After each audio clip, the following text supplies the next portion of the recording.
Stop letting these cunts in. The guy's a fucking monkey bastard, get me?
That's what I'm doing after I almost broke my wrist slamming the wall.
just hot.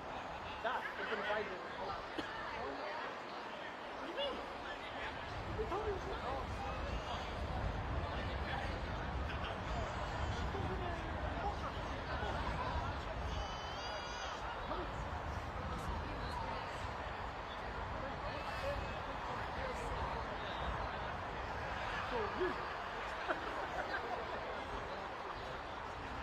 That's what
lucky shot. Well, it's still going to be just the one man, isn't it?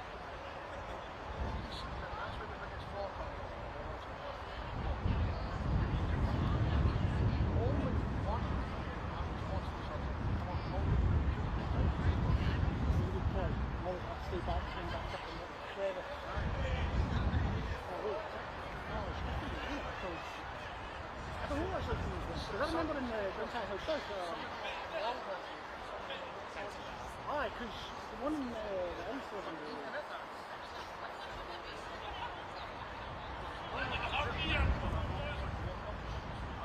Oh, that one. And the 3% said that one on there, 100%. That one. Walk in, high, you had the bedroom straight to the left, and you had that out straight down. Then you had the living room in the corner.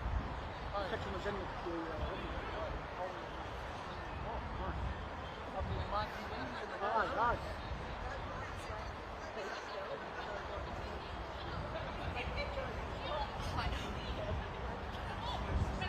Anyway, brother.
I remember.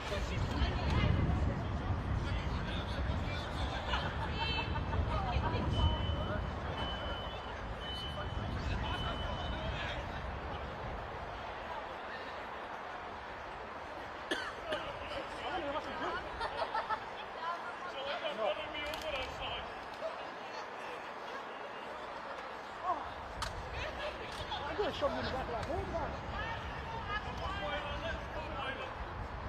To the car actually. So I was running good fun.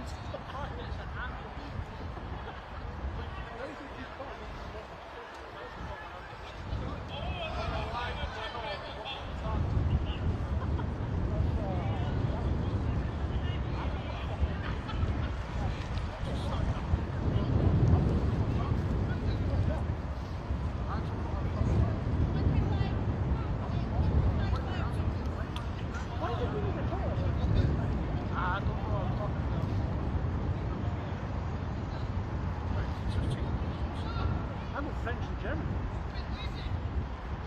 Why is there that thing? Huh?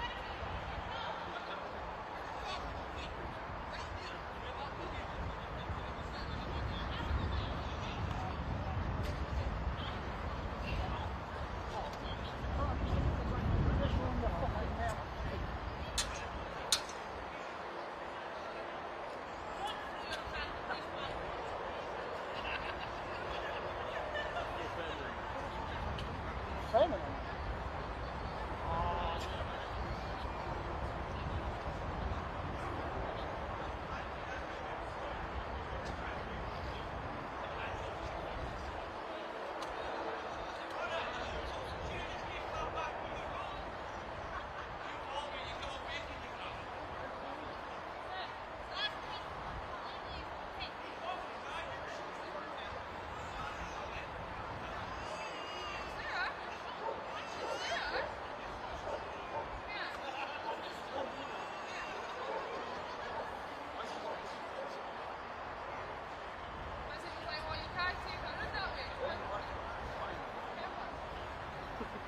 You didn't come too. No, unless you're planning just, fighting.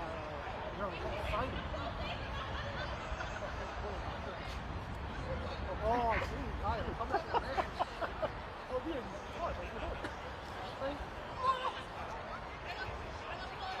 You know, so American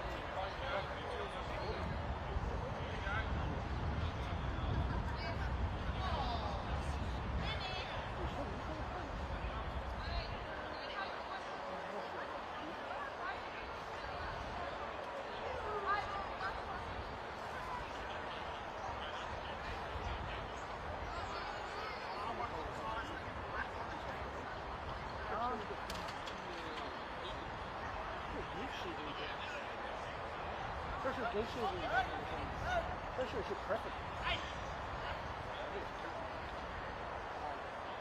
Well, what's wrong in West Virginia is the war outfit. I keep them all filling with gloves, I feel like they are, they're awesome. I like to stay strong.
Moved that now.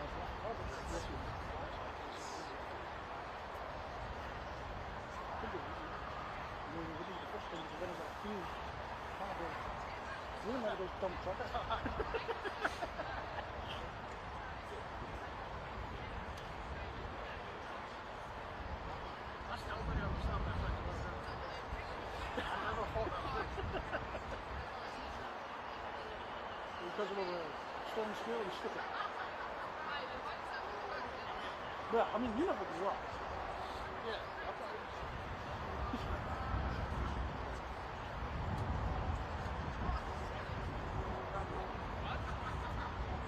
How does what? Carbos make you human.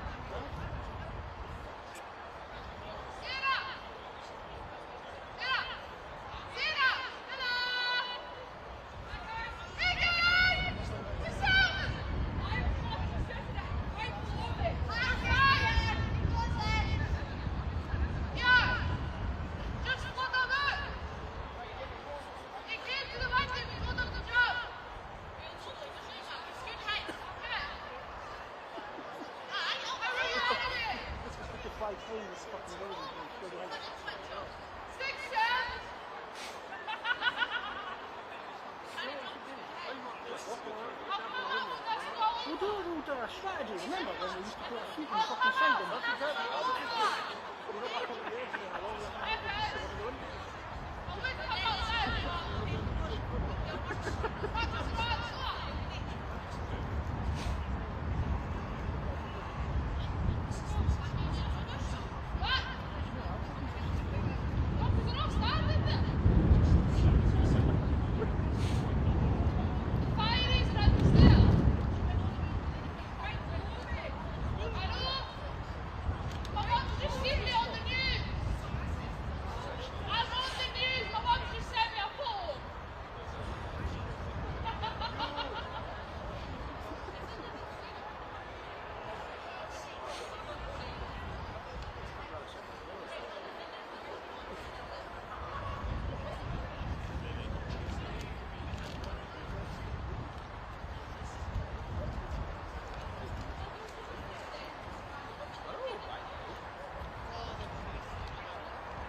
What?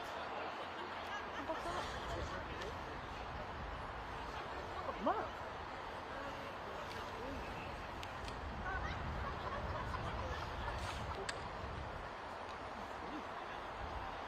Oh! You're talking about the fucking zombies? Aye.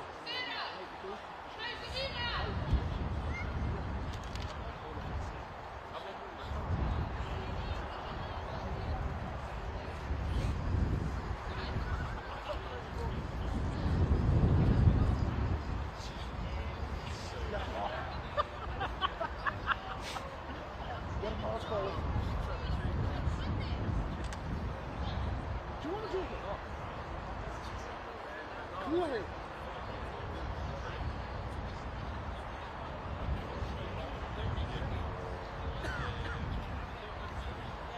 We may not.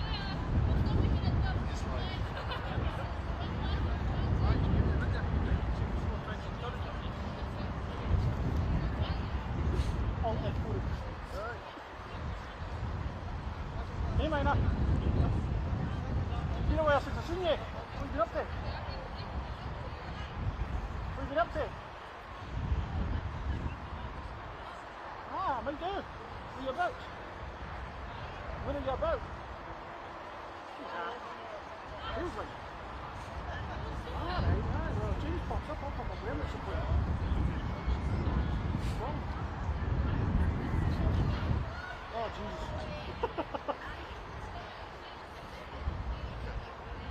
How's he doing? Alright, what's he doing, mate? Oh, I was doing soccer. Oh, nice.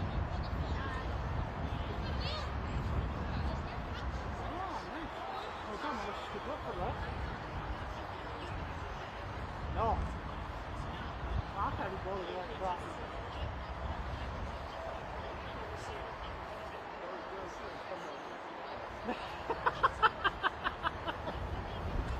Billy's girlfriend comes with a PPN.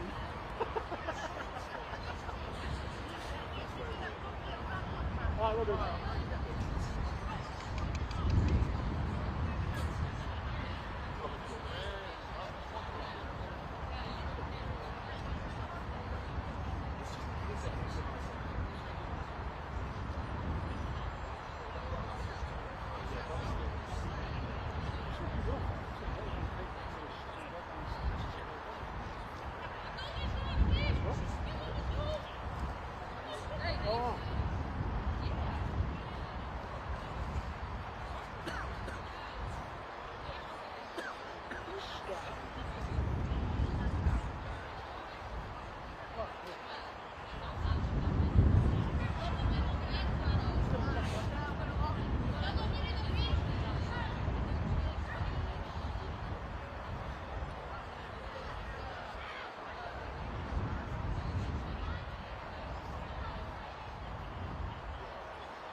for a bit.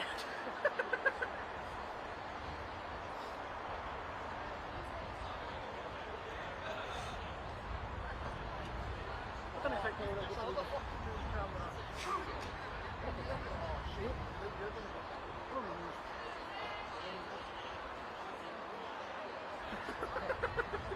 I'm not going to help him.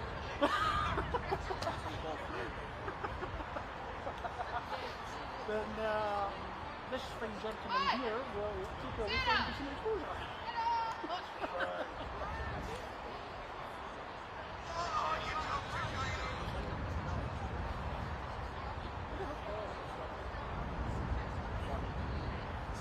Why can I get this one in there? Because you've got to look at the hippie, dude. You might be looking. Wait. No, you want to do them in two, right? You want me? It's a fucker, right? Wait. Bye. You don't say anything? No. Fuck's sake. You try to call me a fucking coffee dodger or whatever you want. Well, you're a couple of months older than me then. Coffee dodger. How old are you? 32. Well, guessing. You're kidding. Put it up with you.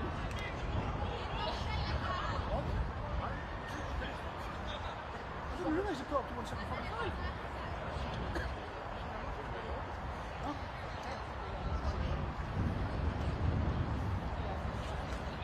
It's actually cheap.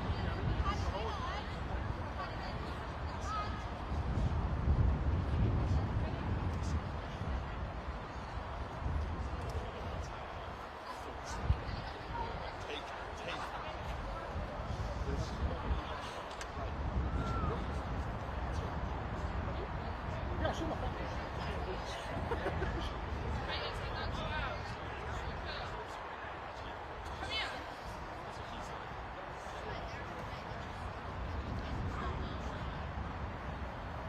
Brendan. Hi. Right? It also surprising. Like even like my friends and stuff like that.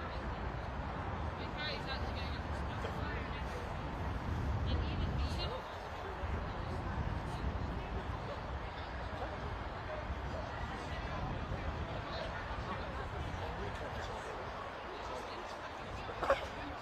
Do that was going to be on the sneak of bacon. How long?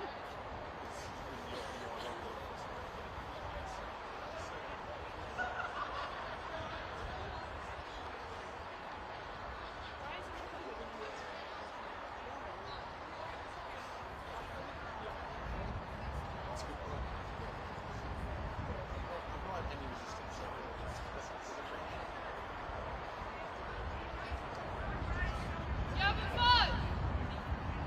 Sarah, you having fun?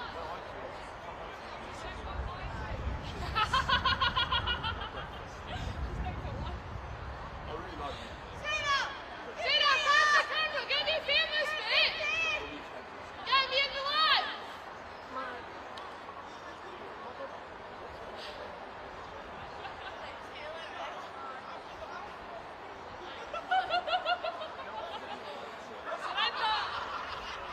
Send a screenshot. Do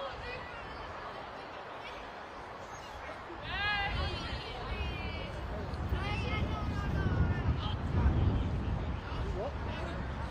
You know me, I took it from the other day.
the fuck?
No, don't.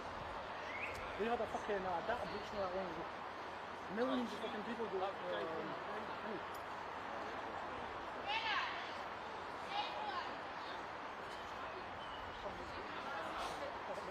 No, I wouldn't. Yeah, I've seen the video of it. I mean, his hands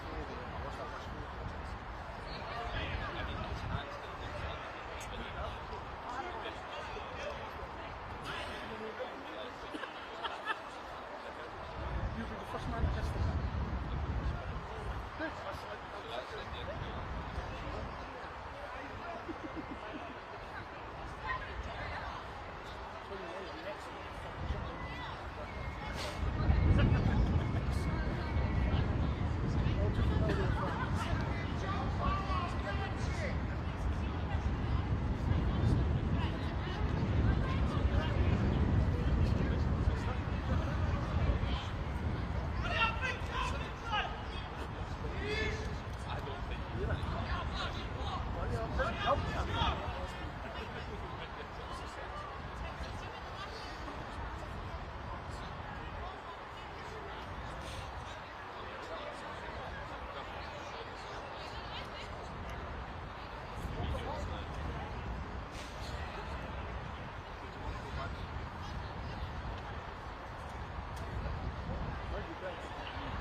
saying AC, air conditioning, mate. It's all open the line, eh? You smash my bar. So,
Ladies and gentlemen, welcome. We're not yet live or on air, so before we do go live, just a couple of quick housekeeping things. One, please make sure your phones are on silent.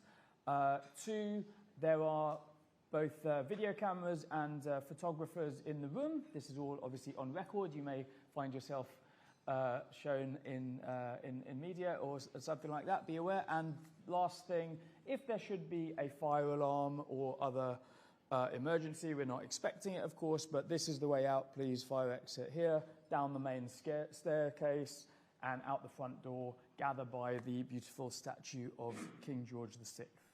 So that's all by way of housekeeping. As I say, welcome all. We'll now have a quick countdown and then we will be live on air.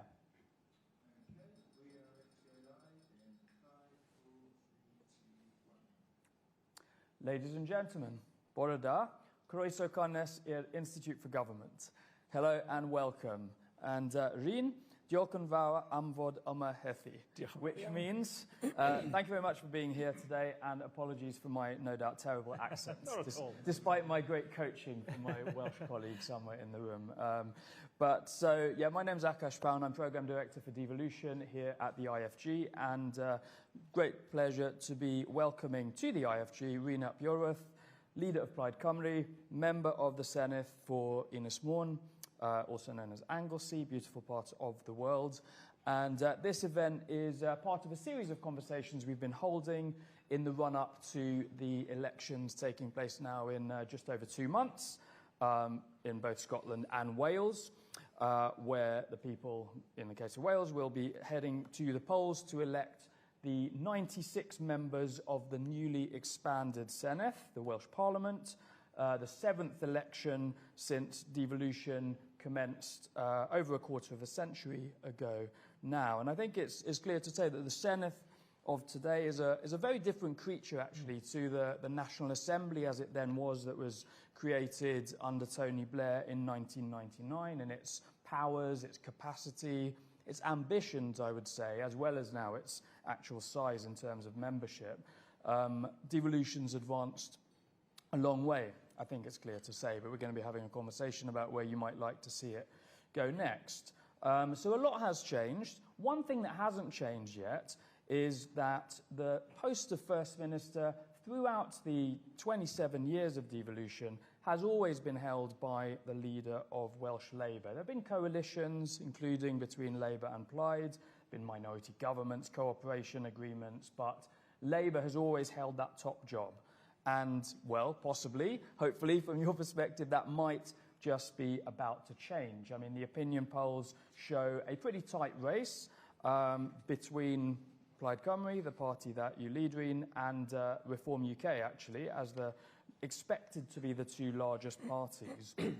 And we therefore do expect for the first time to see a change in that top job away from Labour. So if we were to see a Plaid-led administration for the first time, well, what would happen next? How would Plaid govern differently? We know a little bit more about that. Even as of yesterday, people may have seen this publication of Rhin's plan for the first 100 days. Look forward to hearing more about that. And more broadly, what is the Plaid vision for the future of Wales? So, big set of questions, really looking forward to hearing about all of that. The plan is simple. We're going to have a speech from Rhin for 20 minutes or so, I think. We'll then have a bit of a conversation before opening out to the audience in the room and online, and great to see some questions already coming in from the online audience. So that's all from me. Rhin, welcome again. Over to you. Thank you. Thank you.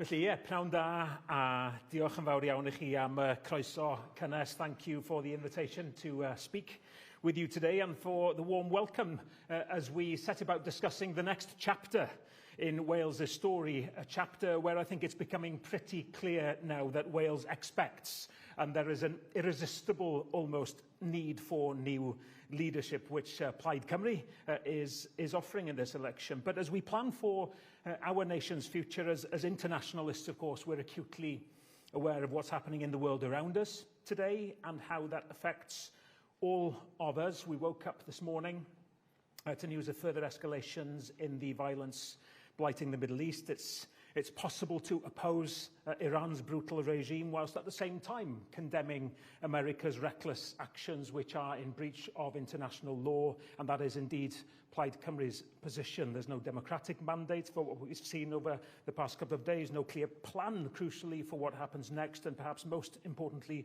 no plan for peace, risking a tragic repeat of history in which thousands of innocent civilian lives could be lost. So I'd urge the Prime Minister to think very, very carefully about what his next steps will be, and whatever they will be, they must have the express support of Parliament as a bare minimum. So whilst it is very, very important that we do voice our opinion in Wales on that emerging situation in the Middle East, we also continue to focus very much on those issues closer to home, more directly under our control. And we're here today, some 66 days, if my maths are right, away from what's considered to be the most significant elections in the age of devolution in Wales, which will have real world impact on many people's lives. And whilst many of us have indeed reflected over the weekend on the kind of world we want, these elections will speak to the kind of politics we want at home.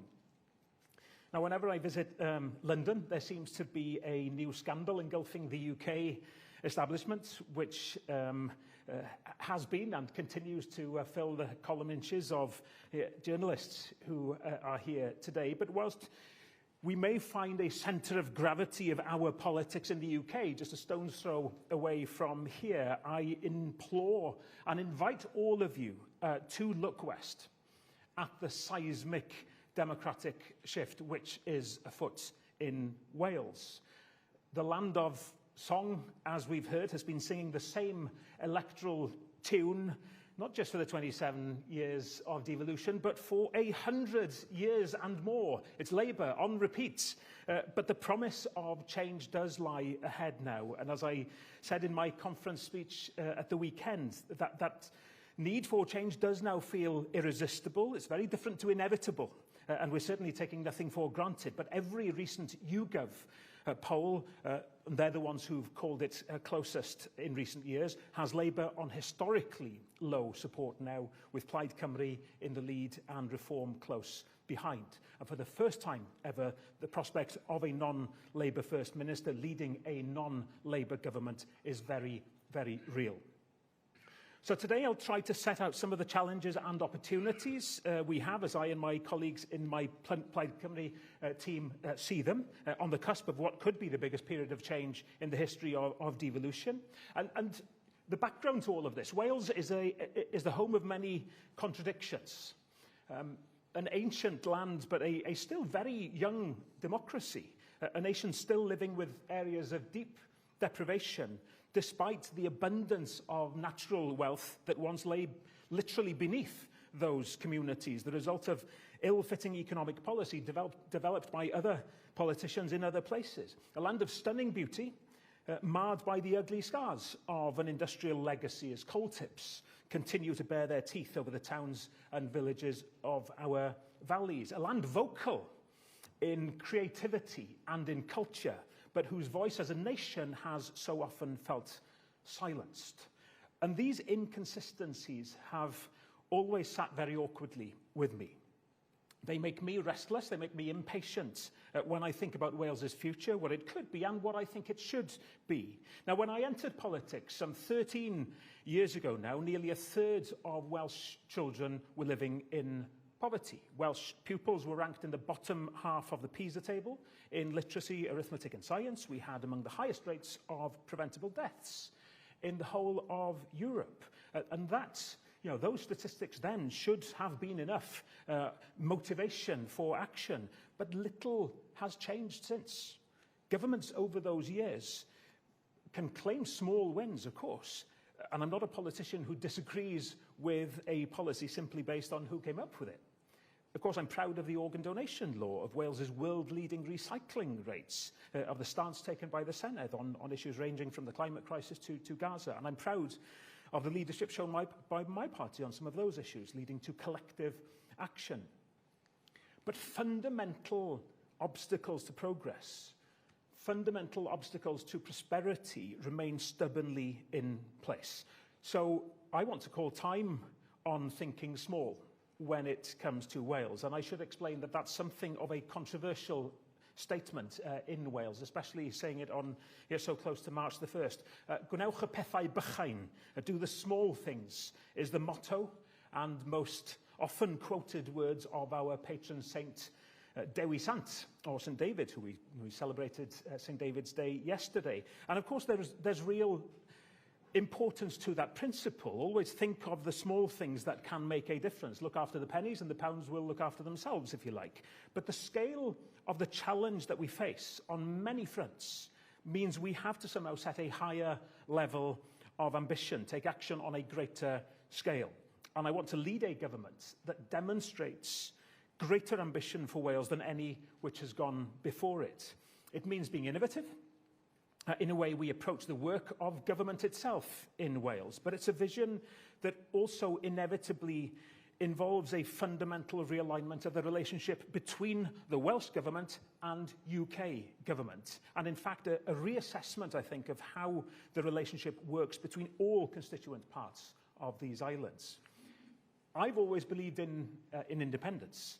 I always will. It's the normal state for any nation. But I also believe very firmly that independence works through collaboration and cooperation and recognizing interdependence. I'm no separatist or isolationist. But independence comes as part of a journey on which I'm eager to show leadership and bring people with me. But ultimately, it's a journey I want to embark on in line with the will of the people of Wales, whilst trying all the time to influence the level of confidence that people have in the potential of our nation and our ability to overcome our challenges. But the next stage of that journey, one for which there will be, I think, the clearest of mandates if a Plaid Cymru government is elected in a few weeks' time, is to secure equality for Wales in this unequal union.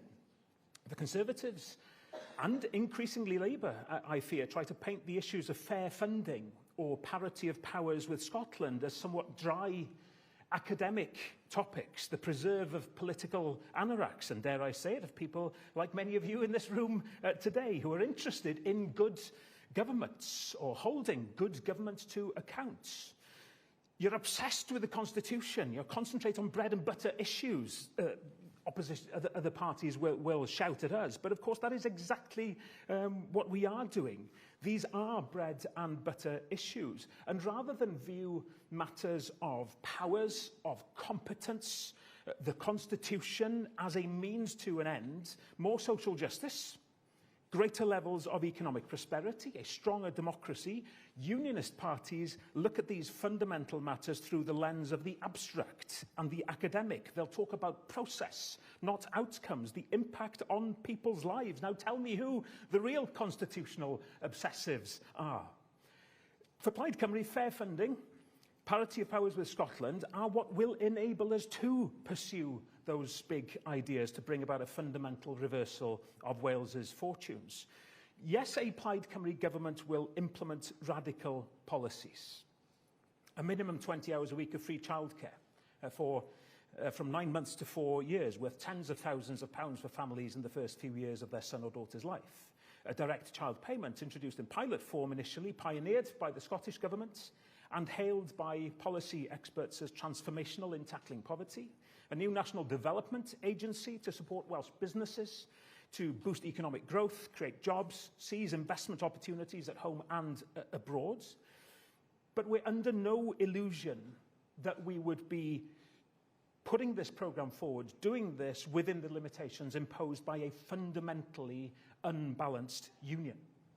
Wales is constrained by a constitutional reality that others seem to be in denial about. For Labour, especially Labour MPs, I think, at Westminster, they see the 1997 referendum, and perhaps with a few corrections since, as job done.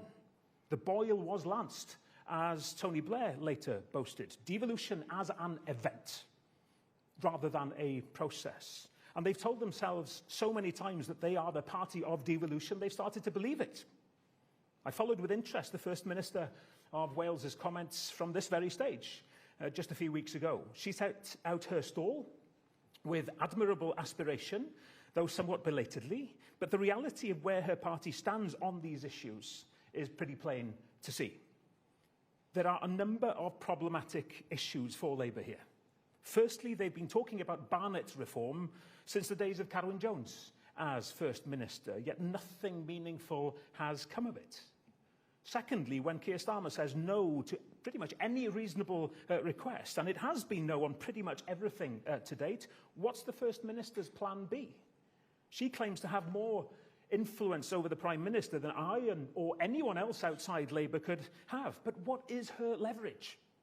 The throwback at me in the weekly session of First Minister's Questions very often is that the current First Minister can pick up the phone to number 10 in a way I can only dream of doing.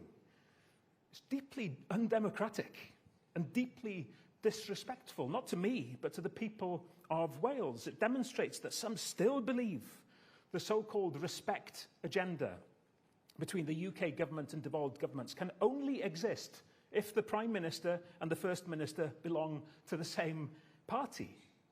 But even if it were true that Wales's First Minister has a hotline to Downing Street, there's little evidence that she gets past the switchboard.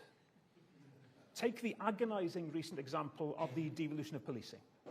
The First Minister stood on this stage pledging her party's apparent enthusiasm for it, only for the Home Secretary to directly contradict her comments a few days later. In fact, it was a pretty gruesome slapping down of Labour's leader in Wales in response to a question from our Westminster leader, Liz Saville-Roberts, who's here today. A resetting of the relationship between Wales and Westminster is long overdue. So where the First Minister has tried to bring some nuance, flying the odd kite to try to make a headline, I'm sure I'll be seen as something of a nuisance in a way the current First Minister isn't. But that's because I promise to be very, very focused on standing up for Wales, which is what we need in a First Minister for Wales. I want it to be a constructive relationship with the Prime Minister. And I make no apologies for making it clear to Keir Starmer in meeting after meeting that my loyalty and that of my ministers would be to the people of Wales and that we won't be backing down from the challenge. My next move will be to be transparent about the roadblocks UK government is laying down and publicly and robustly holding the Prime Minister to account for that. On the devolution of justice and policing, the devolution of welfare, of broadcasting, large energy projects, control over the Crown estates, a fair funding formula, consequentials from rail projects, staggeringly designated as England and Wales without a single metre of track set to be built on the other side of Offa's Dyke, HS2 being the best known, but add to that Northern Powerhouse Rail, Oxford to Cambridge Rail. And the public anger at that injustice suggests that I'm certainly not alone in wanting to do something about these contradictions that I spoke of earlier. Now, next Sunday, we mark International Women's Day. Deeds, not words. That was the mantra of the suffragettes, a mantra seemingly lost on the current UK government. This should go without saying. But in an age of MAGA misinformation, the greed-fueled depravity of grok, and the Orwellian echoes of a board of peace featuring Vladimir Putin, say it we must. Politicians have a duty to fulfill their promises, because when we don't, we erode public trust and drive people into the arms of apathy, or worse. Since 1999, voter turnout in Wales in Assembly or Senedd elections has never hit the 50% mark, peaking at 47% in 2021. For every voter, there is a non-voter. Think about that for a minute. From the young zeal of the Welsh language movements to the blazing heat of the miners' strike, to the loud and proud Welshness of Cool Cymru in the late 1990s, the people of Wales have marched from one burning passion to the next. But as austerity took hold, as Brexit and all its bitter disappointments were laid bare, and as COVID brought panic and pain, it came to feel as if politics was left out in the cold. But I know that that passion can be reignited. We saw its first flicker in the Caerphilly by-election last October, when Reform threw £100,000 worth of kitchen sink at the campaign. The people of the valleys stood firm. They said no to division, no to disinformation, no to disrespecting those fleeing war who now call Wales home. In stark contrast, ours was a positive campaign, full of hope and heart. It was a pleasure to be a part of it. And that offered a taste of what can be replicated across Wales, with Plaid Cymru at the helm. I want politics to make people feel empowered, not disillusioned. And to do that, we must begin with better government.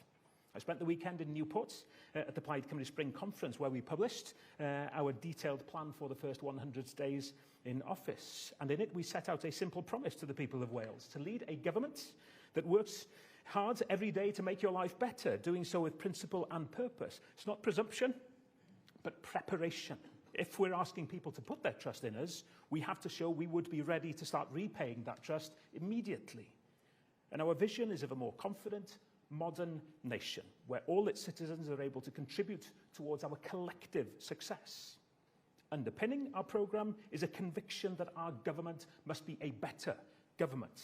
The people of Wales deserve no less. We'll make it clear in our first 100 days what our guiding principles will be, based on a one public service approach and built on core values. Firstly, a people-centred government. By this, we mean that we'll focus on the impact of our policies, legislation and actions on people. We'll ask the difficult questions and ensure that for everything we do, we can answer the following. What impact will that piece of work have on people's lives in Wales? Secondly, I want to lead an open and transparent government, sharing information and insights and highlighting opportunities and challenges to build confidence in our Welsh democracy. And finally, a Plaid Cymru government will be cooperative and collaborative. This is a point I made time and time again at the weekend. We'll seek to bring people together within government and outside it, across politics more widely and across civic society in Wales. Our government will seek to ensure that these values of cooperation and collaboration are reflected in our work right across the Welsh public sector and beyond. So what would all of this look like in our first 100 days in office in terms of tangible actions? One, beginning the work of delivering a digitally enabled Welsh Cabinet Office to drive our priorities forward, including policy delivery and data specialists. Two, appointing a dedicated minister working alongside a core team of ministers to ensure progress on our key priorities and to report on a regular basis to Cabinet. Three, agreeing a set of measurable outcomes and progress milestones widely shared, where we can measure the success or not of our initiatives in changing people's lives for the better. And four, establishing an enhanced training and development programme across the Welsh public sector to develop skills and foster a unity of purpose and vision while developing a national school of government. We want Wales to become known for its innovation and effectiveness in public service delivery, in changing people's lives for the better. New leadership for Wales mustn't just be a campaign slogan. It must also be seen through the lens of wider possibilities, unburdened by a loyalty to Westminster which has held Wales back for too long. In recent months, Sir Lyned Morgan has adopted the language of the Senedd's arch-right-winger Tory Andrew R.T. Davies in labelling those who seek a more ambitious future for our country as separatists. You have to spit it to say it properly. They may not be obvious bedfellows, but their burgeoning alliance reflects a pincer movement by the old guard. We're seeing the forces of the establishment parties coming together to try to protect the status quo in a vain attempt to paint the new political movement in Wales as somehow insular.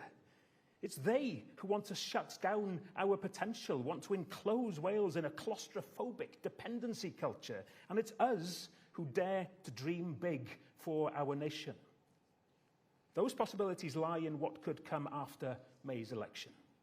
A realisation that through a Plaid Cymru government in Wales, an SNP government in Scotland, and Sinn Féin sharing power in the north of Ireland, we can send the clearest and loudest message yet to Westminster together. Keir Starmer is determined to hoard power in Westminster's hallowed halls. Farage, that's something different again, a backwards, nostalgia-driven mission based on powering a cult of personality more than anything. We want to empower people by giving them more say over their future on a national level in Wales. So as the UK fragments, we must focus on fostering cooperation based on shared values, mutual respect, and principled collaboration. The old union as it was is finished. So let us replace it with new alliances underpinned by radical pragmatism, partnership, and principle. A Celtic bloc, for example, can be a force for good for all who live within it. And together we can present a united front on defending devolution and making the case for constitutional reform.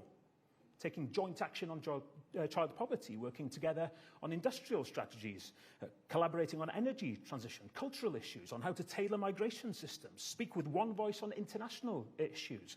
And yes, this means closer alignment with Europe in the wake of the devastating impact of Brexit on the Welsh economy. Now, I'll end with this. At the end of January, the media ran a series of anonymous quotes from Labour MPs commenting on devolution. One, I think we can guess who it was, told the BBC that the devolution of policing would not be happening, especially, and I quote, as we don't know who's in charge after May. Just to spell it out, here was a Labour MP saying it doesn't matter if devolving policing is the right thing to do for Wales. If they're not running it, they're not interested. Just one sentence, but giving a wealth of insight into Labour's priority, holding on to power. Now, perhaps had they invested more time and energy into preparing to govern, rather than just planning for electoral victory at the last general election, the public wouldn't be feeling such despondence and disappointment right now. Well, I'm determined that this mustn't be the story in Wales. With an ambitious vision, which inspires hope, a commitment to reforming government for the better, and enthusiasm for cooperation and collaboration when others promote isolation or polarisation, Plaid Cymru represents real change. I'm excited by the possibilities which lie ahead for Wales, and by what can be achieved through bold government, unafraid of pursuing those big ideas in the name of fairness and ambition for all. Diolch yn fawr iawn i chi. Thank you.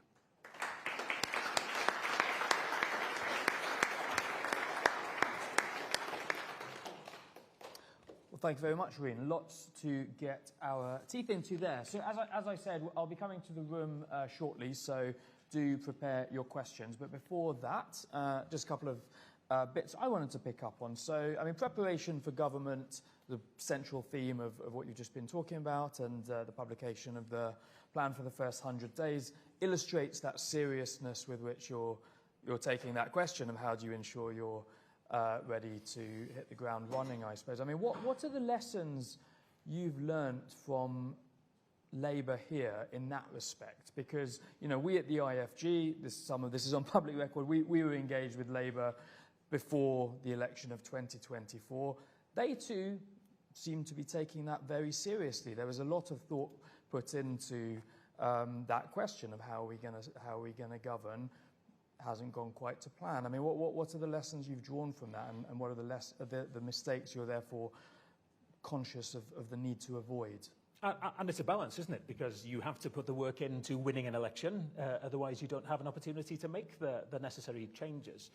But my sense is, and you could probably look at other examples too, even Trump in America perhaps, you know, when it's all about winning the election. What goes wrong when people aren't sure what to expect then, and a vision isn't given to people of what that new changed government would look like, and they don't know what to do when they hit the ground running. We're fully aware that there are things that we are that we don't have the detail of, and we won't until we come into government, because that is the reality.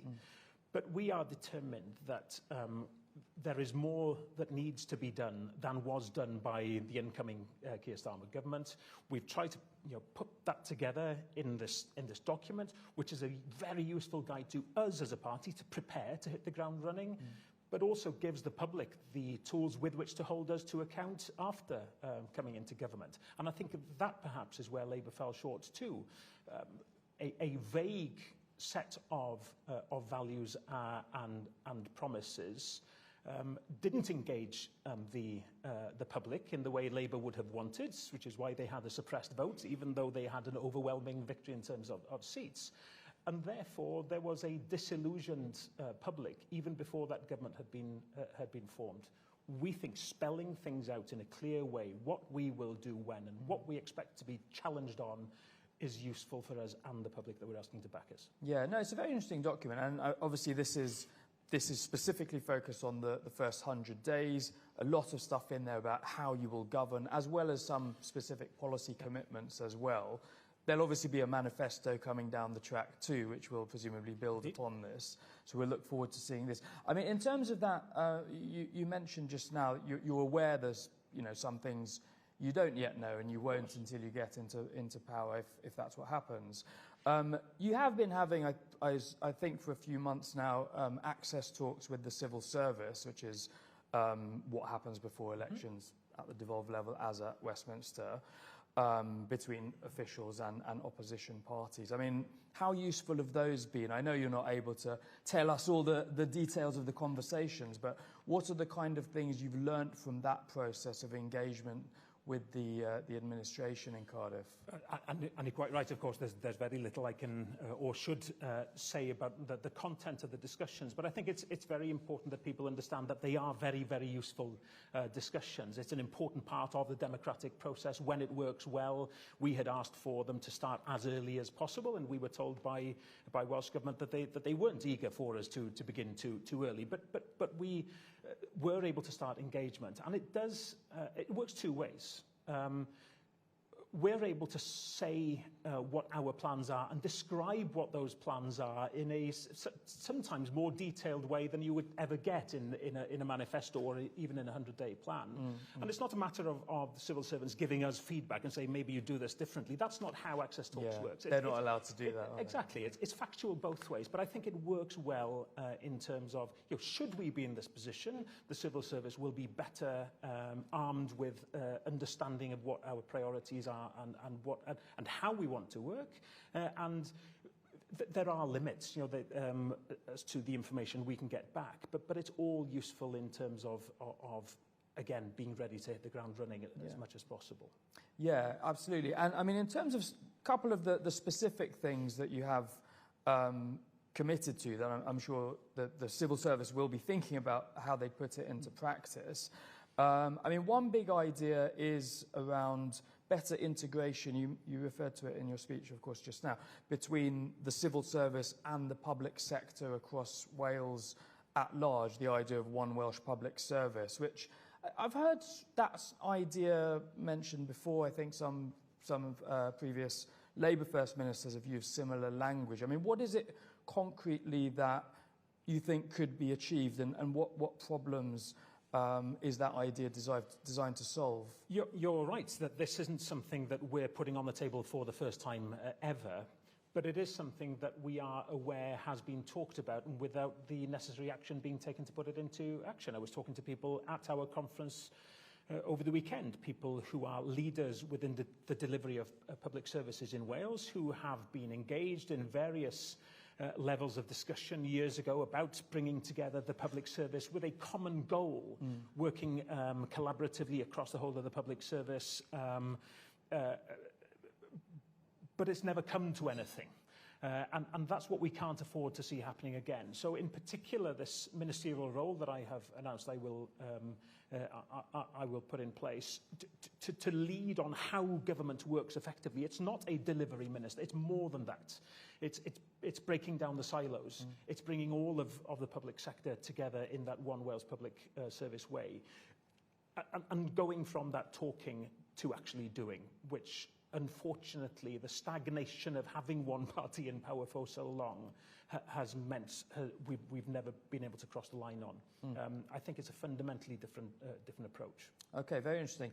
I know another big plan you have is to create a new National Development Agency. You referred to it. And that's obviously, going to be a central objective to drive growth, to bring in greater investment, to promote trade, to support business. I'm interested in why you think that's the right model for that body, given that those who've been following Welsh politics for a while, like including me, will remember that in a way that's going to reverse a change made, I think, under Rhodri Morgan, Yes. part of the bonfire of the Quangos, when the old Welsh Development Agency was brought into the government itself to build up the capacity, in a sense, of the Welsh government. So I'm just interested in why you're going the opposite way, going to set this up as an arm's length body. What's the advantages? It was scrapped as part of the bonfire of the Quangos in, I think it was 2003 that it went, and this had been a long-standing objective of Rhodri Morgan's from pre-devolution days. Yeah, he didn't like the fact, neither would I have, that we had these unelected bodies who had a significant amount of power, but that weren't able to be held to account. And when he became First Minister, he acted on that sort of long-held view. But of course, the advent of devolution itself had given you that accountability. No longer were Quangos unaccountable. They were now accountable to Welsh Government, and through Welsh Government to the Welsh Parliament. And I absolutely agree that there were lots of things with the WDA that we would not want to replicate. This isn't bringing back the old WDA. It was too heavily focused on foreign direct investment and not enough on supporting Welsh business that we want to make sure this new body does. It had become bloated and wasteful. We're not about sort of WDA Mark II, but it is something that does give you more impetus, I think. And I think the stagnation that business feels in Wales, the stagnation we see in the economic figures, the statistics in Wales, is something that we have to take very, very seriously. And we see this as a way to bring new impetus and make it more fleet of foot, more nimble than having economic development within, deep within government could be. Mm-hmm. Okay, yeah, very interesting. Well, there's about a dozen other things I could ask you about, but I am conscious of the time. One more for me, actually, is on the funding issue. You talked about Barnett reform, the need for a new funding formula or funding system, I suppose, not necessarily just a formula. Yes. And I think it's interesting. I mean, this again is something, as you noted, that Welsh First Ministers have called for, and there hasn't been any change. I suppose the thing I'm quite interested in, I mean, you talked about the need for parity, or you made the case for parity with Scotland, on powers as well, which we may come back to, but on funding specifically. And on that, I mean, it's true to say Scotland does get more funding per head through the Barnett formula than Wales. On the other hand, Wales does better, I think it's fair to say, than many parts of England. There's regions of England that I think would make a pretty solid case that they are underfunded in terms of spending on public services, investment in infrastructure, and so on as well. So if you wanted there to be a kind of review of this or a new needs-based system, is that something that is just about Wales versus Scotland, or really should there be thinking about how do we distribute funds across the whole UK, which might not necessarily lead to Wales getting more funding. It might be about allocation to the East Midlands or Yorkshire and so on. It's a question that I'm asked often, and I give a lot of thought to. One, saying that Wales should get more, in my mind, in no way touches on and therefore somewhere else could get less. It's not about saying there should be a fund that goes to regions of England and to Scotland and Wales, and that cake should be shared out in a different way. That's not how the Treasury should view the way regions and nations are funded. You have to look at the case according to need. And we will make the case for Wales. Sometimes people will lump us in with Scotland. Well, if you get more, they'll have to get less. Well, I'm not interested in less money for Scotland. I'm making sure that Wales is recognised properly. But the point you made is a very, very important one, that this isn't just about a funding formula. There was a time when we were talking about reform of the Barnett formula, and that was it. Give us a needs-based formula and that will be fine. There have actually been some changes in recent years that suggest maybe a needs-based formula wouldn't lead to such an uplift for Wales. I still believe it would. The evidence that I see still suggests there would be an uplift, but perhaps it wouldn't be as much as it would have been some years ago. Yeah. But it's not just about that. Rail funding. The fact that we are losing out on billions of pounds over many decades and that they're not even giving us our fair share now, let alone starting to make up for the billions that we have been lost. That are sort of non-Barnetized pots of funding, which are significant and that Wales is losing out on. And that's what we need to resolve. And even on policing now, over £100 million is having to be made available by Welsh governments towards policing in Wales, even though policing isn't devolved. Now, again, I put that in the bracket of there's something wrong in funding here if a Welsh government has to be making up for money that isn't forthcoming for something that's devolved. Yeah. Okay, thank you. Great. So good time now to come to the audience. I promised first question to Shelley from BBC Wales. Mention of Barnet Formula, and I see David Phillips has stuck his hand up, so we'll take a question from him and one more in a sec as well from the back. Yes. Okay, good afternoon. Shelley Phelps from BBC Wales. All eyes are on the Middle East today, so I want to start with that. Do you support the UK government's decision to allow the US to use its military bases to strike Iranian missile sites? The UK government has argued that this is defensive action about protecting British interests and British civilians abroad. Do you want to take that one just on its own, and then we'll take three that are maybe more linked to what you're speaking about? As I commented earlier, we believe the action taken by President Trump runs contrary to international law, and I'm very worried about where this goes. I made clear, and I make clear again, that I believe the UK Prime Minister should not allow any involvement of Britain in the actions in the Middle East without, at the very, very least, the support of Parliament. He has not sought that, and now Britain is involved in the actions through allowing the use of British bases. I think people today will be extremely worried about those actions, and I make that call again on the British Prime Minister that he should be seeking the support or the permission of the UK Parliament before taking action.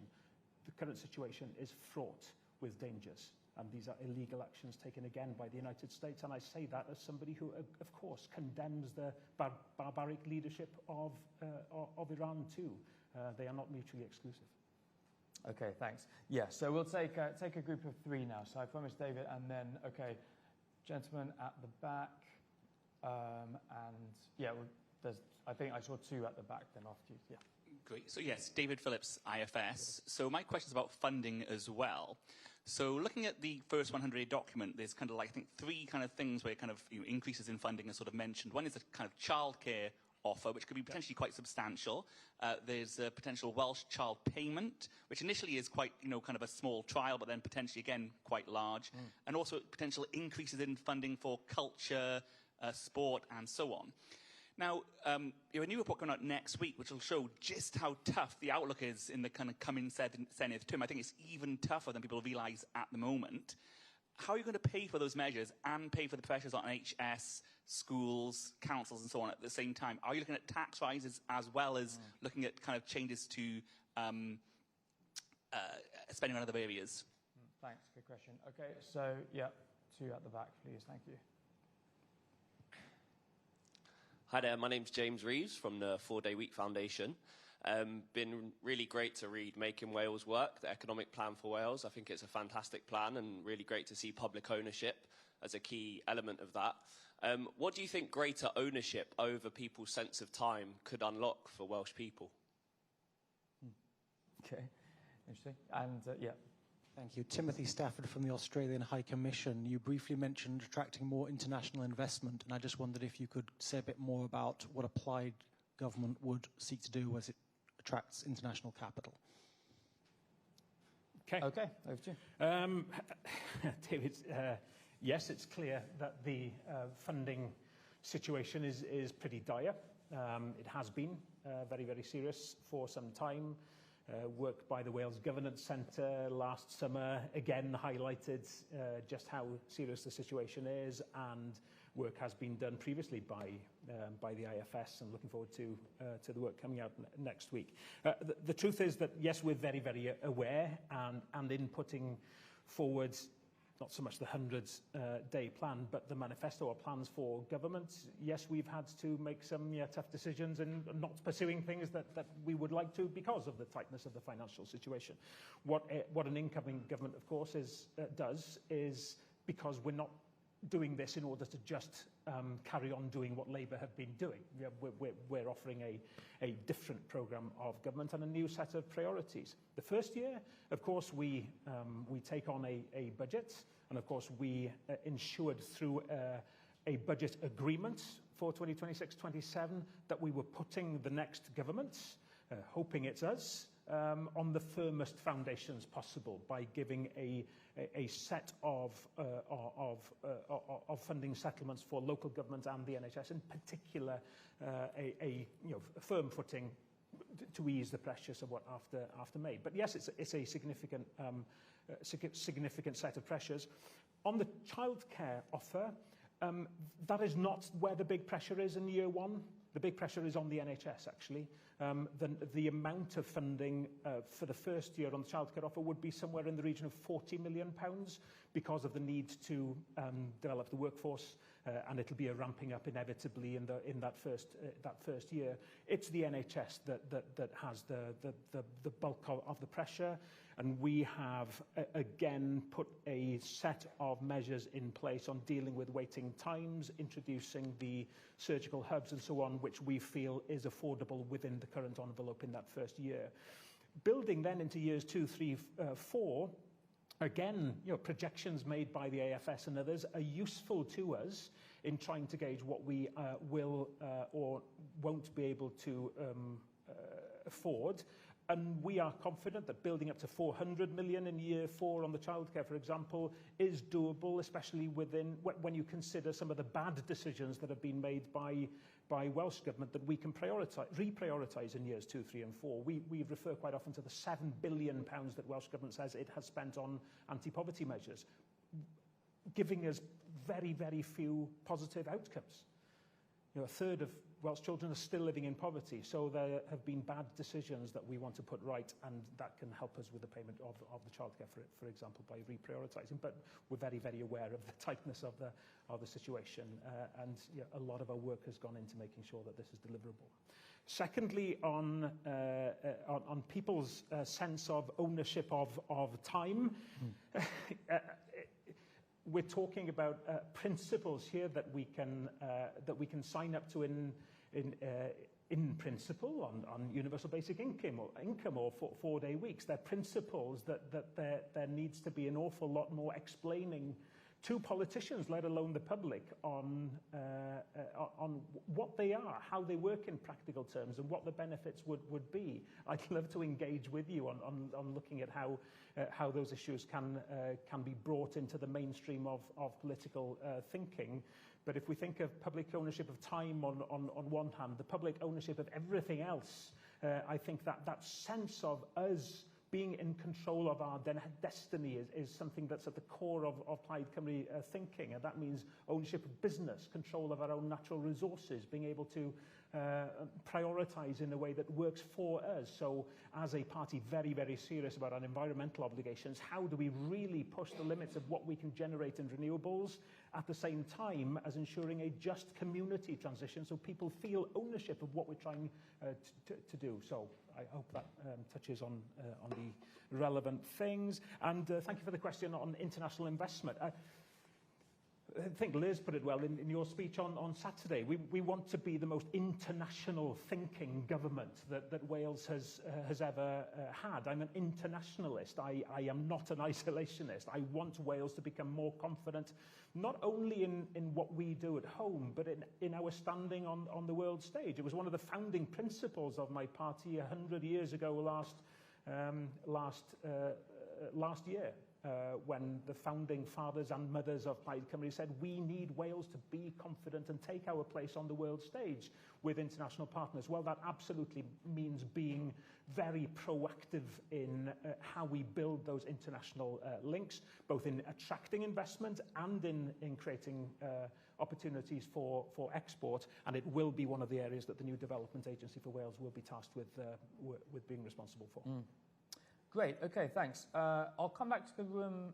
I haven't seen lots of hands anyway in a minute. And before that, some nice questions from the online audience. So one, you started talking about this just now already, actually, but it's the top-ranked question. Wales are sectors you consider critical, aeronautics, space or defence, for example. that you would aim to strengthen? So that's the first one. Second, this is a good IFG kind of question. 2, how will you take the civil service with you, one that is entrenched with working with one party and one way of doing things for the last 25 years? That's how the questioner, Anne Kay, puts the question. How can you excite them and persuade them to change? I mean, I think you're having these access talks and have views on them already. I mean, do you think that's going to be a challenge for them to adapt to a new party in charge? So that's probably the way I would frame that question. Third one, I feel obliged to put this to you because it says something nice about me, which is Akash's Welsh is better than the Prince of Wales.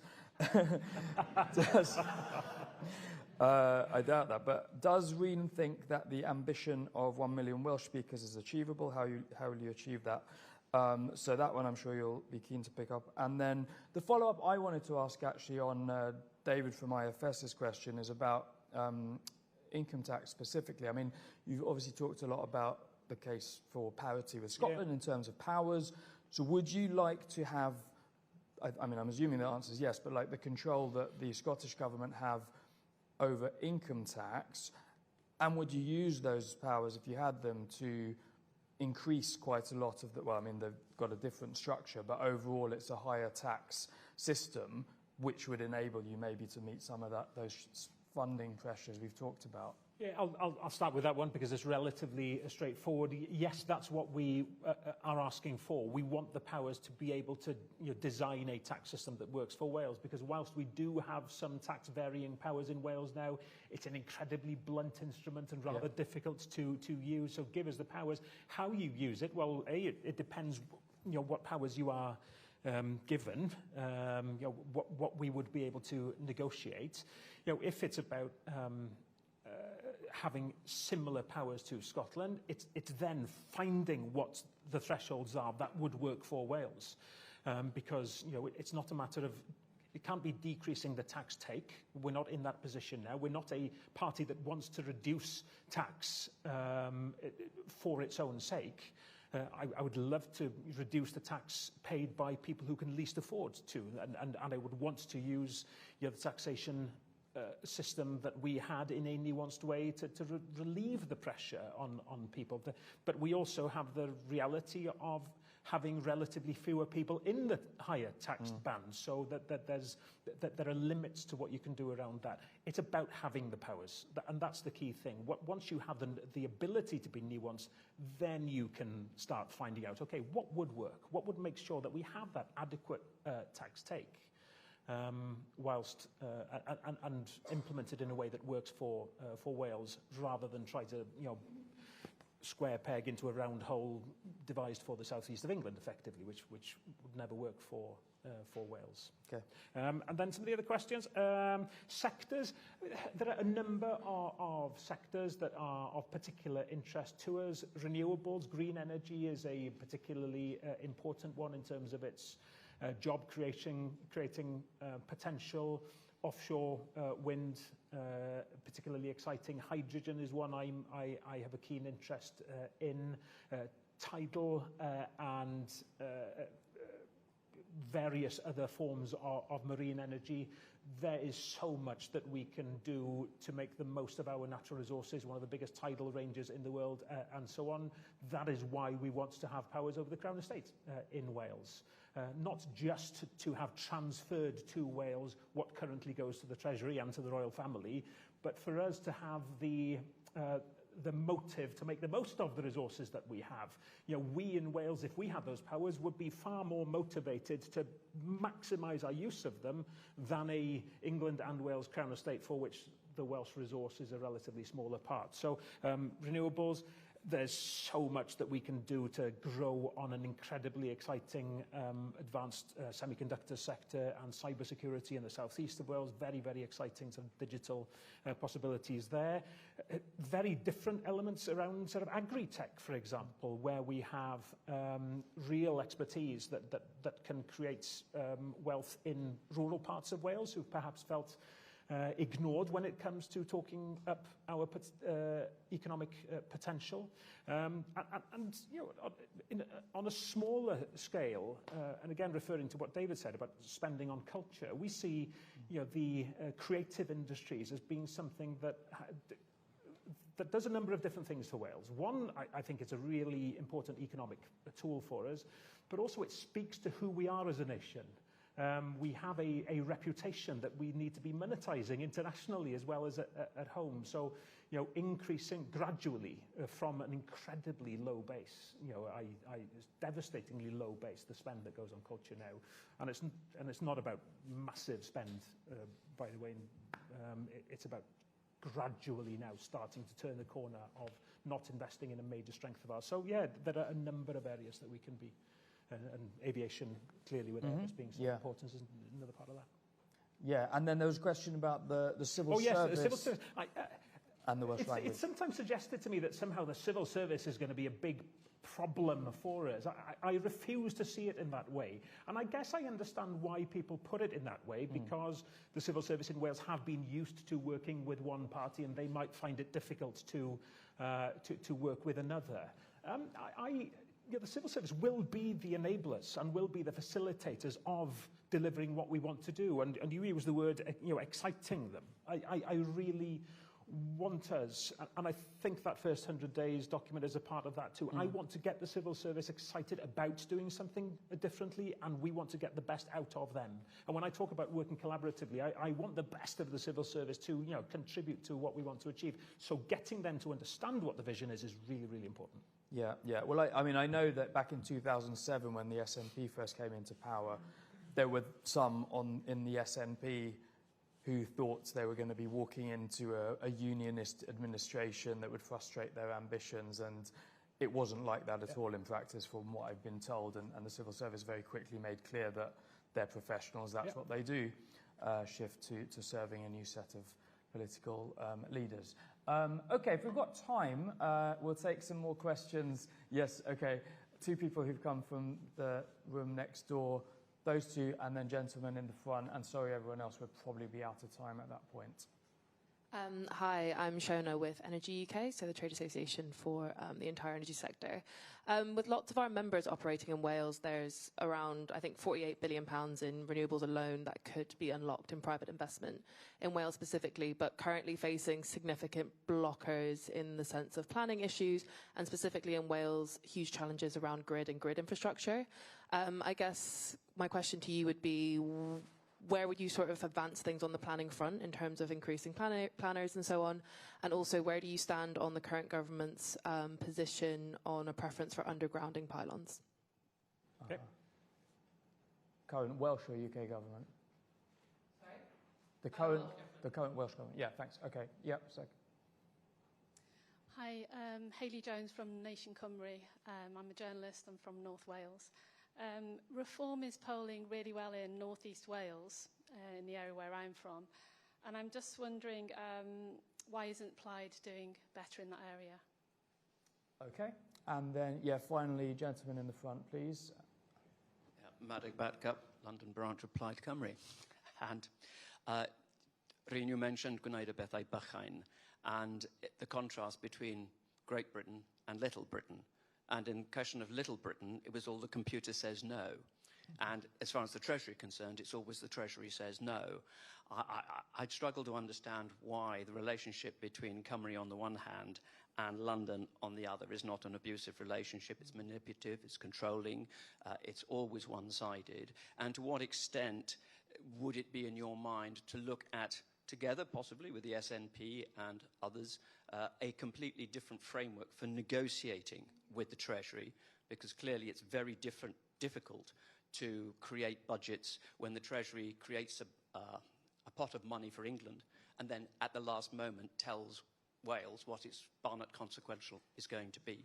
Is there a frame in terms of your discussions, were you to become First Minister, for looking at a very different relationship of negotiations, which would have then encompassed the questions that you were asking about the Barnett formula on a much broader process of discussions between the devolved nations and perhaps other parts of the UK?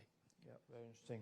Okay, so yeah, final answers from you. So yeah, on renewables, as I said earlier, in naming renewables as one of the first, well, the first I mentioned in terms of a growth sector in Wales, we want to make the most of our potential.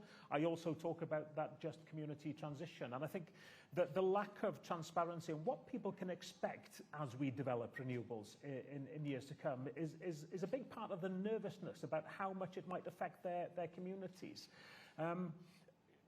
We have said that we will begin straight away on a new energy strategy for Wales, and that's not just about extracting as much as possible and creating as many jobs as possible. It's about telling people what that means for them, and I believe we can be innovative and do both. There are plans in my constituency for 3,000 acres of solar on good agricultural land. I think that's wrong, and I don't think that's what's right for us.